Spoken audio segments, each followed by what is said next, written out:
खेबसे आङो दा निउ बङाइगावआव दङ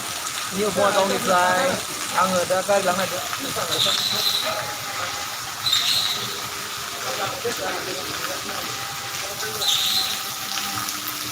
गारि थाव गगासिनो दङ दायो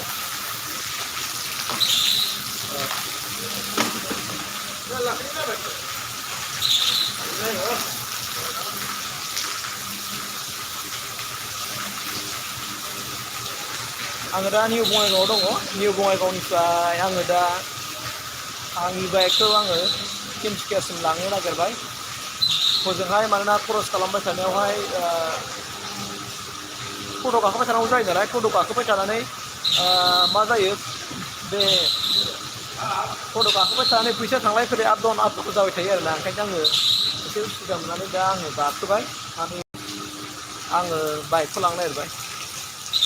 दे आं लाइभ खिथागासिनो दङ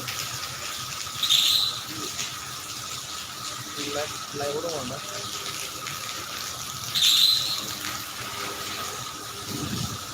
थावबो हरो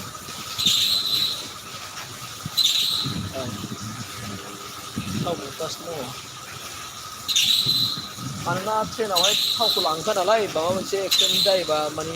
अर खामनाय मानाय जायो नालाय दा ओंखायनो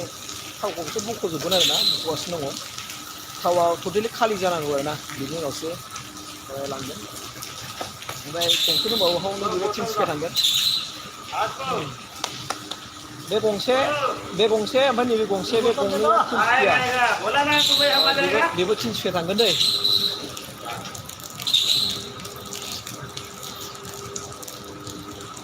मारै पिकिं खालामो आं खिथानोसै एसे नङा होमबा दा आङो निउ बङाइगाव बे स्टेसनाव दङ आं सहैनायनि सिगां खिन्थु बे सहैग्रोसिगोन गारिया सहैग्रोसिगोन आं सहैनायनि सिगां मानोना बे गारिया गाबोन 9टायाव थांगोन होनदों 9टायाव बेखौ हरसिगोन होमबा गुवाहाटियाव सोलायफिनबावो नामा ओमफ्राय गुवाहाटिनिफ्राय बियो थांसिगोन ट्रेन्सफार थांसिगोन आरो ओमफ्राय आंथ' गाबोनबो गाखोआ आंथ' समफोरसो गाखोगोन होमबाबो आङो समबार फुङाव सहैगोन आरो समबार फुङाव सहैबा आं बे गारिखौ लाबाय ओंखारबाय खेबसेनो बिदि आरोना